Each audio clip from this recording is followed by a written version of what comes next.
trabajando y recibiendo la adhesión y el apoyo de la gente. ¿Y esto por qué? Porque nosotros al recorrer el país nos podemos percatar de que la gente está sufriendo mucho la crisis energética, la inseguridad, pero también la falta de empleo, que muchas veces los políticos no hablan porque probablemente hoy está la crisis energética y la inseguridad, pero realmente la falta de empleo, de oportunidades. Y la gente está buscando una alternativa, hay inconformidad con el pasado y con el presente, ya no está dispuesta a votar por el menos peor, sino está buscando una alternativa. Doctor, sí, sí, eso es un diagnóstico de cómo está el país, estuvo y lo que deseamos es que no siga en esta, con esa imagen que es un poco deplorable a veces. Para eso hay que luchar muchísimo y este estado, el estado ecuatoriano tiene varios estamentos. Uno de ellos ha sido el Poder Judicial al que usted lo ha presidido, ¿no? Ha presidido la Corte Nacional. Doctor, por qué se denigró tanto esta función del Estado? Tomará en cuenta que la Policía Nacional, las fuerzas de seguridad, ellos encuentran su talón de Aquiles justamente en la administración de justicia. A usted nos va a decir que hay un marco legal que no permite, pero significa que han habido problemas en este país, situaciones que deberíamos haberlas resuelto.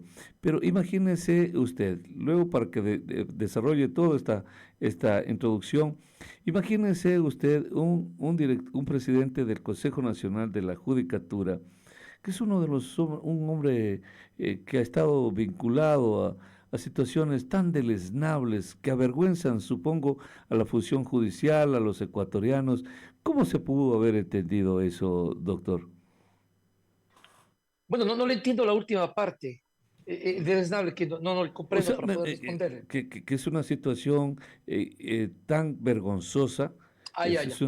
una situación deleznable, quiere decir irregular, No, no, sí, inestable, sí, no, yo claro, sé el contenido, yo sé la palabra, si no le entendía ya. por la forma que exponían, pero ya le logré entender.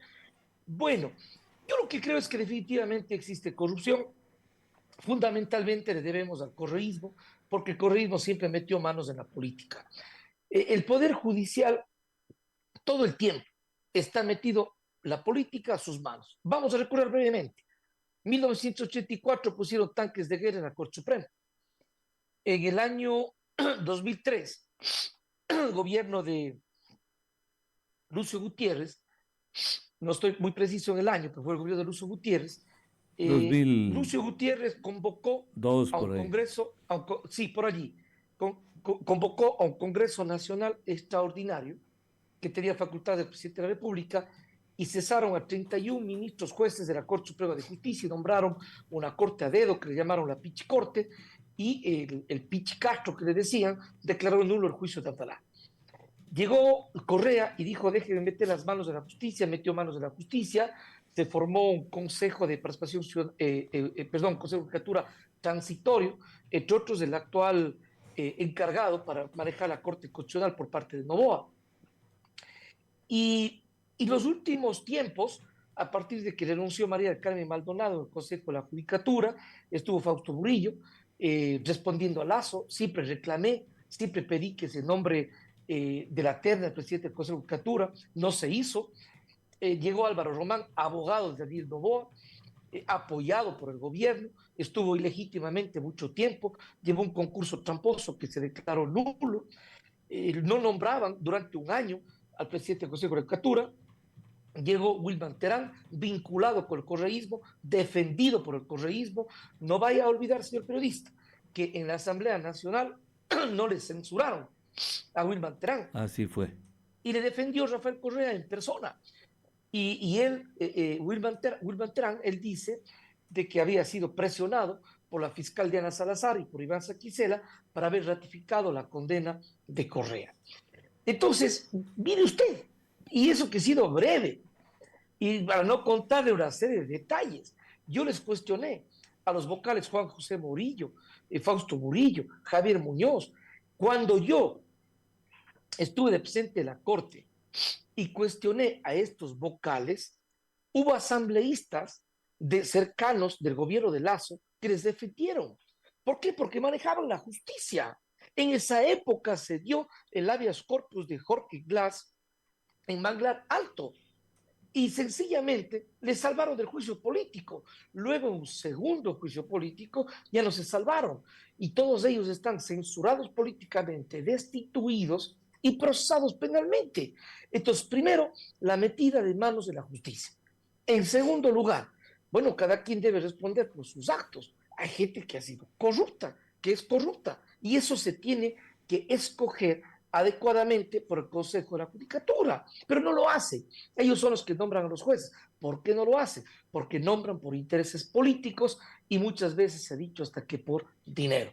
Obviamente, no todos, no hay como generalizar, hay varias excepciones y hay que destacarlas, porque precisamente en la Corte Nacional, pese a que ha habido problemas y corrupción, también la Corte Nacional de Justicia ha adoptado, y usted lo puede revisar, pero no menos de unos 50 casos relevantes de altos funcionarios públicos.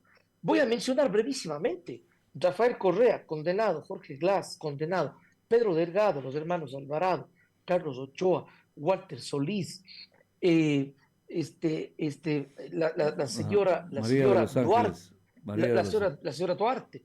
Está el excontralor Poli, el hijo de John Poli; está Alexei Bosquera; está el exministro Carrión; está la ex vicepresidenta de Lenín Moreno, Alejandra Vicuña; varios asambleístas, destacado la asambleísta, la que decían, la señora que decían Normita, no recuerdo el Jiménez, apellido. Jiménez, Exactamente, creo que es de la provincia de Loja, del Oro. del Oro. Mire, ¿y sabe qué? Una vez más, qué bueno que no me acuerdo. Yo a casi todos los que les mencioné, yo les juzgué y les condené. Y ni siquiera me acuerdo los nombres. ¿Sabe por qué? Yo no ando mirando si son políticos o no son políticos. Y entonces yo actué en derecho.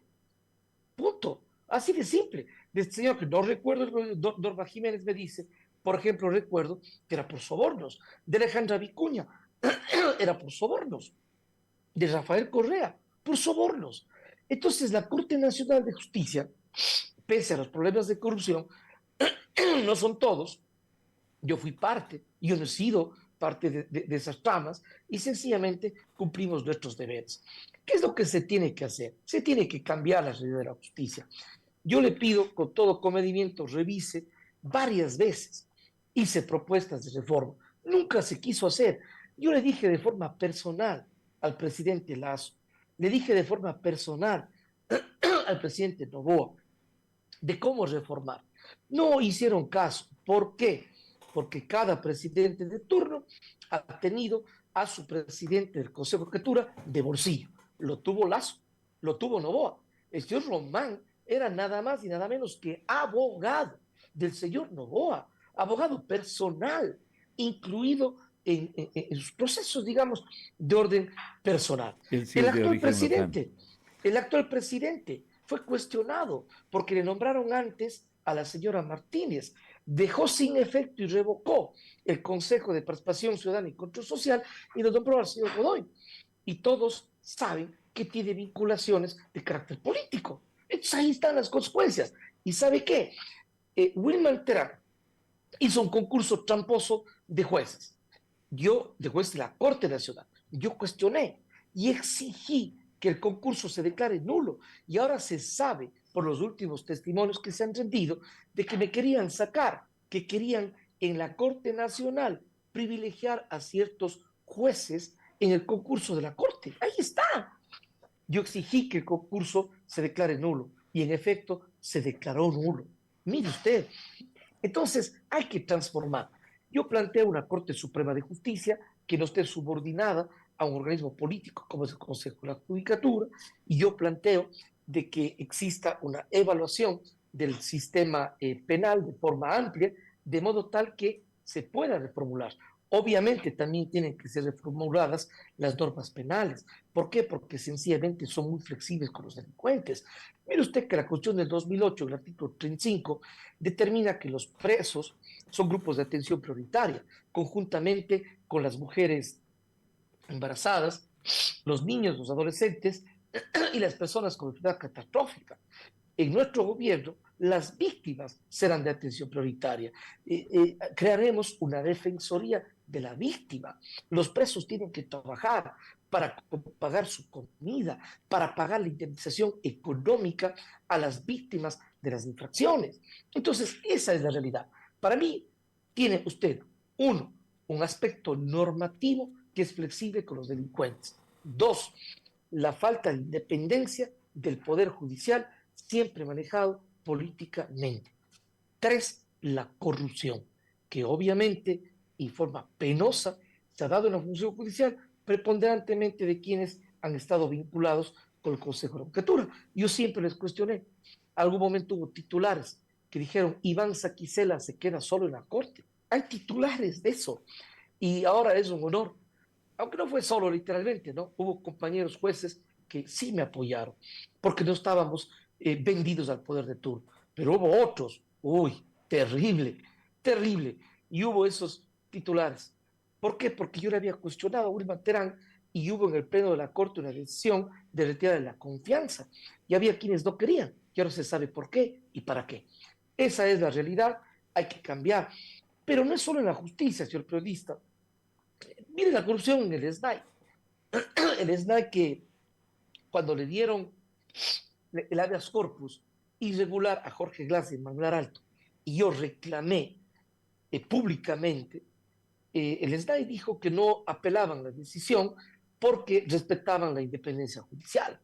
Un SNAI en donde hay incompetencia, los gobiernos que no se han preocupado, y por eso entra la droga, las cárceles, porque hay corrupción, porque hay incompetencia. Desde las cárceles maneja la delincuencia. El gobierno de Noboa planteó un plan Fénix. ¿Dónde está el plan Fénix? ¿Dónde están los resultados? Si sencillamente la gente sigue siendo extorsionada, vacunada, asesinada, asaltada, robada, y eso provoca crisis económica, eso más con la crisis energética. Entonces la gente no tiene cómo trabajar. Entonces hay corrupción en todos los niveles. Mire usted algo muy grave, muy grave.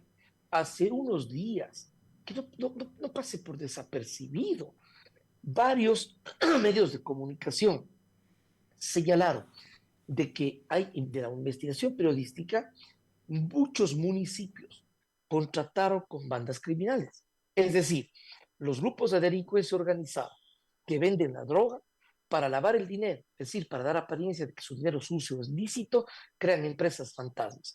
Crearon empresas de seguridad y resulta de que algunos municipios contrataron con esas empresas de seguridad. Entonces usted tiene prácticamente a los municipios o una parte del Estado contratando para lavar el dinero con empresas criminales. Si esto es así, ¿qué esperanza tiene el ciudadano de a pie de que se pueda superar la corrupción y la inseguridad? Y con ese dinero de la corrupción se puede construir carreteras, se puede construir escuelas, se puede construir hospitales, tener insumos médicos. Esa es la realidad que se debe cambiar. Doctor, solo así para recrear un poco de lo que usted estuvo hablando, porque esa es su imagen más prominente que tiene en en la justicia, ¿no? En la función judicial, además que alcanzó la más alta dignidad, pero se la tienen juradas, pues toda esa lista que usted dio a conocer. Ese es, Ese es el problema de este país, o sea, se la tienen jurada, doctor. sí, esa es la verdad. No les tememos, no tenemos temor. Justamente yo tengo una propuesta clara y concreta para el país. Sin embargo, si es que hay una carta de presentación de mi persona, es que a lo largo de mi vida y particularmente en las funciones en la Corte Nacional, he decidido el derecho con justicia y sin temor. Mire, aquí hay una situación irónica. A quienes hemos condenado son los que nos quieren atacar y nos quieren manchar. Esto es simple. Yo le condené a Rafael Correa. No va a decir Correa que juez tan capaz, tan honesto. No, no, pues ¿qué va a decir? Que es persecución política. Pero así de simple. ¿Qué condenado va a decir que juez tan inteligente, tan honesto? Disculpará, señor juez, gracias por la condena. Y en el caso de Rafael Correa es grave. Mire, yo cuando fui juez, yo no me he referido a estos temas, porque yo supe honrar mi posición de magistrado. Me dediqué a la justicia, me dediqué a nuestra justicia y siempre a la academia. Pero ahora yo ya cumplí mis labores. Soy un ciudadano y como ciudadano hago una lucha política para transformar el país. ¿Por qué me pronuncié respecto al tema de Correa? Ni siquiera es que yo haya provocado esto. Porque algunos dicen, ay, ¿por qué se pronuncia y si fue el juez? Simple. ¿Dónde ha visto usted a un condenado? ¿En qué país ha visto un condenado? Porque yo no estoy utilizando insultos, estoy usando palabras jurídicas. ¿Dónde ha visto usted a un condenado? Por corrupción. Insultar a la fiscal, insultar a los jueces. Ahí me dice juez de influjo psíquico, juez corrupto, sinvergüenza, juez mequetrefe, etc. Pero más allá de eso, ¿dónde ha visto a un condenado anunciar que va a hacerse un documental en Netflix? ¿Con qué dinero será? Sí, ¿Y consiste en qué? En atacar a la justicia ecuatoriana un condenado. Entonces, si es que hay un condenado y está inconforme con la sentencia, impugne, apele, presente recurso de revisión, etcétera. Pero no, su estrategia es hacerse el perseguido político y atacar. Yo lo que hice es puntualizar al país con conocimiento de causa de que no se trata de persecución política alguna. Mire usted, yo les pregunto a quienes nos escuchan, está condenado Poli y su hijo, y luego fueron condenados a los Estados Unidos. Entonces, ¿qué? ¿Será persecución política? No, no lo es. Eso es lo que puedo decir en esta parte. Por lo sí, demás, pues, señor periodista, está creo bien. que Yo creo es que importante sí, sí. Lo que pasa transformar es al que país y dar a conocer nuestra propuesta. está bien. No, no, no, está perfectamente bien.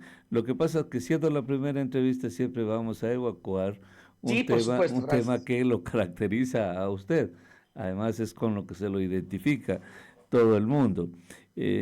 Claro, por la corrupción nadie va a aceptar, pero usted también dijo que en la justicia se contaminó por la corrupción, en consecuencia si hay jueces venales, corruptos, pues de todo hay en la viña del Señor, ¿no? Esa es la verdad. Pero hay jueces probos y espero que usted sea uno de ellos, porque de otro modo, pues, no creo que la astucia lleve a tanto una persona para lanzarse y optar por una de las dignidades más altas de este país, ¿no? Como en la presidencia de la República.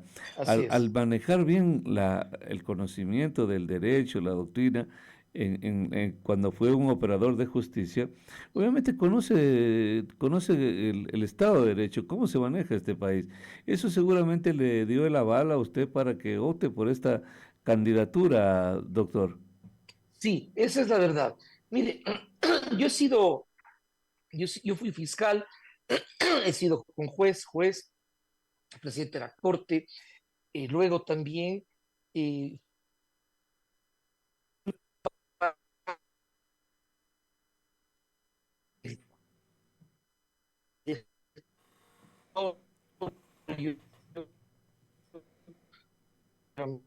americano, quienes timbre presidentes de su autoridad Doctor, no sé si se le de fue no conocer sé si se le fue la muy energía de allá, cerca. doctor. Doctor, no sé si se le fue la energía allá, pero se quedó con su internet muy bajo, ¿no? Su internet perdió Sí, me parece que sí, alguna cosa, sí, pero en todo caso ahí parece que se recuperó por alguna razón. Pero lamentablemente, sí. ya, ahí está bien, doctor. Estábamos nítidos en todo, pero allá su internet se bajó. Entonces le Ya, decía, me decía, sí, por la falta de energía eléctrica. ya ve, Entonces ahí está. le decía de que eso, ¿me escuchan, por favor? Sí, sí, sí, ahora sí. Ya, le decía que eso nos dio la oportunidad de conocer muy de cerca los problemas del Estado, los problemas de la inseguridad, entre otras cosas. Mire usted, por ejemplo, el problema de la inseguridad. Yo encuentro de que existe simplemente una política populista. El gobierno de Noboa gastó 60 millones de dólares en una consulta popular similar lo hizo el presidente Lazo, Pero no existen acciones concretas para desarticular las bandas criminales. No existe una política criminal. Nosotros lo que planteamos es, en primer lugar, hay que entender que tiene que existir una política preventiva y también una política reactiva. Por ahora no existe una política preventiva.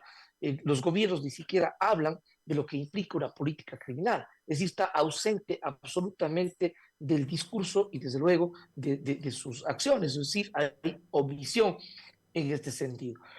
Política criminal significan acciones para atacar a las causas de la criminalidad. Yo le pongo un ejemplo.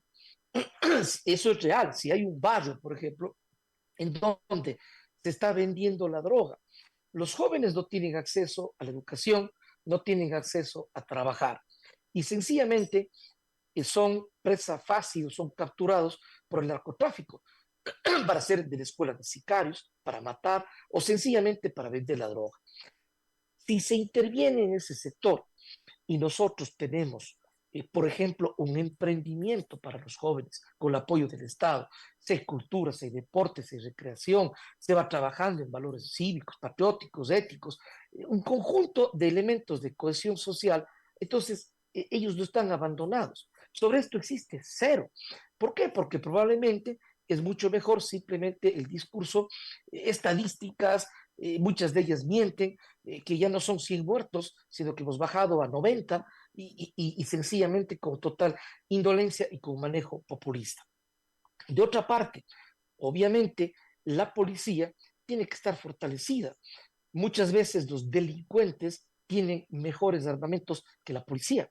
La policía tiene que ser apoyada, tiene que ser respaldada.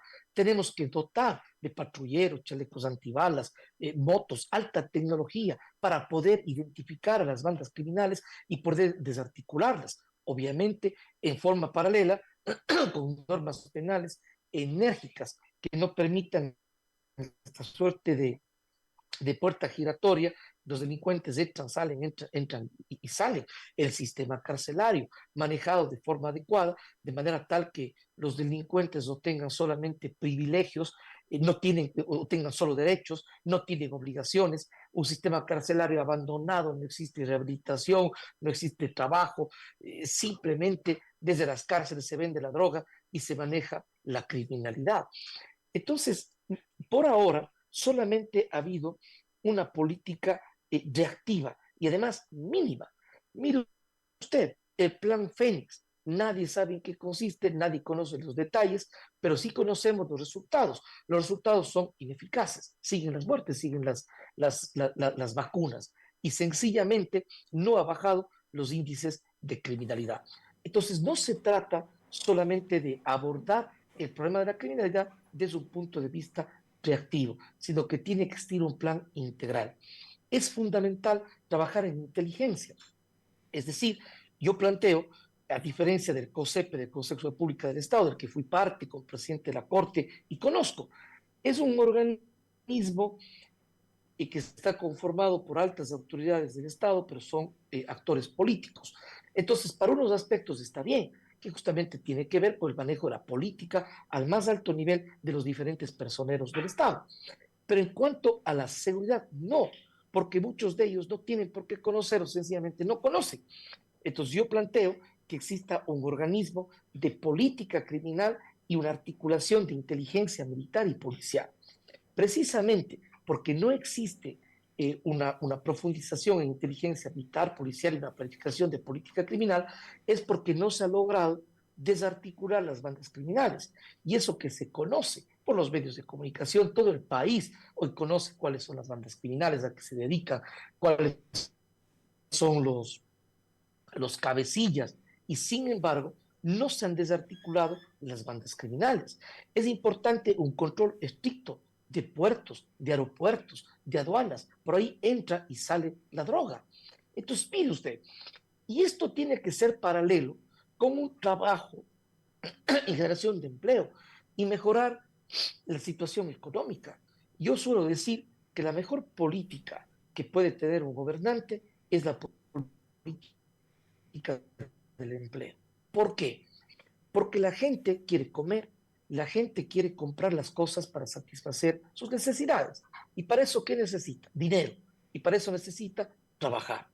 Sin embargo, usted observa que el actual gobierno ni siquiera habla, peor haber generado empleo o fuentes de trabajo. No existe inversión pública, no existe inversión privada. ¿Cómo va a haber inversión privada si este gobierno fue tan irresponsable que inclusive en el debate ya dijo que iba a solucionar el problema de la energía, dijo que el problema era de la transmisión, que tenía un preacuerdo con Israel, lo dijo. Y sin embargo, luego echa culpas a la ex ministra Arrobo, quien indica que sí le dio a conocer a Novoa la situación del problema energético. Y si es que hay un problema energético, entonces más aún, hay crisis económica, se acentúa la inseguridad. Nosotros tenemos un plan Doctor, si está argentino usted, doctor, fundamentalmente para la generación del empleo. me Tenemos puede que, sí, permitir doctor, me puede permitir una llamada telefónica que quieren saludarlo, compartir con usted su opinión? No sé si esperó la persona que estaba en la línea. Buenos días, le escuchamos, adelante. Buenas ideas, doctora Ponte. Para hacer una consultita. Todos sabemos que el alto de los asambleístas no es confiable a nivel nacional. Y el señor que está interviniendo sabía muy bien que no llegaban ni al 25% de credibilidad. Más bien, él hubiera hecho de quedarse donde estaba más antes y no darles el paso en un convenio que hicieron a la nueva presidenta de la Asamblea. Más bien no sé que si pensaría él ganar, porque no lo va a ganar. Me parece, doctor, no sé si le escuchó, pero me parece que hay alguna confusión. Me parece que hay una confusión al ciudadano. confundido el ciudadano. Creo que está confundido Bueno, con su pariente. Me parece que siempre lo confunden. que tampoco lo es, que tampoco lo es, dicho de paso, no lo es. No es, No, no, Virgilio no, eso Saquicela. se ha dicho, pero no lo es. Entonces No, entonces ya se ganó un no, no voto. lo es. No, acaba de ganarse un voto si no es. Eh, Claro, porque sí fue de triste recordación. absolutamente eso se puede averiguar, son sí, sí, Coincidencias. sí, absolutamente nada. Creo que no tengo ni que responder porque ahí el ciudadano está completamente equivocado. Sí, sí, Señor sí. periodista, yo no Sí, sabía cuánto iba a durar la entrevista, sí, yo pero le quiero, tengo otra. sí, no, Entonces, yo le quiero agradecer, doctor, y como es la primera entrevista y seguramente habrán otras, a lo mejor vendrá acá, está bien acompañado acá en Loja con la doctora Sandra Jiménez, que es su candidata a la Asamblea Provincial, una mujer experimentada, destacada, con probidad realmente reconocida. Yo creo que hasta ahí está bien y ojalá que cuando venga por acá pues podamos dilatar la conversación, doctor. muchísimas gracias. Yo soy una persona muy abierta. Usted me escribió de manera personal el día de ayer en la noche. He aceptado con mucho gusto la entrevista. Hemos dado a conocer algunas propuestas. Habrá la oportunidad de volverlo a hacer.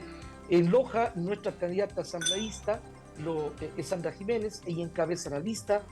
Una mujer profesional, distinguida, luchadora, una mujer honesta. Decirles de que hoy el país tiene sencillamente dos opciones. La una es votar por todos quienes nos han gobernado ya y son causantes de una tragedia que vive en el país. Vive un colapso moral, una crisis económica, una crisis de energía eléctrica, falta de empleo, falta de oportunidades. Un candidato presidente o presidente candidato que cada cosa que dice y hace es mero cálculo electoral, que tiene controlado el Tribunal Contencioso Electoral, el Consejo Nacional Electoral, que incurrió en la misma conducta autocrática del pasado que hemos reprochado. Yo creo que el país requiere una propuesta democrática, una propuesta ciudadana y de gobierno honesto. Es hora de dar la vuelta a la página de este pasado que hace daño al país y de mirar a una propuesta diferente. Hemos dado a conocer algunas ideas, algunas propuestas. Habrá una próxima oportunidad. Buenos días, muchas gracias. Un abrazo grande, doctor. Que esté bien. Que esté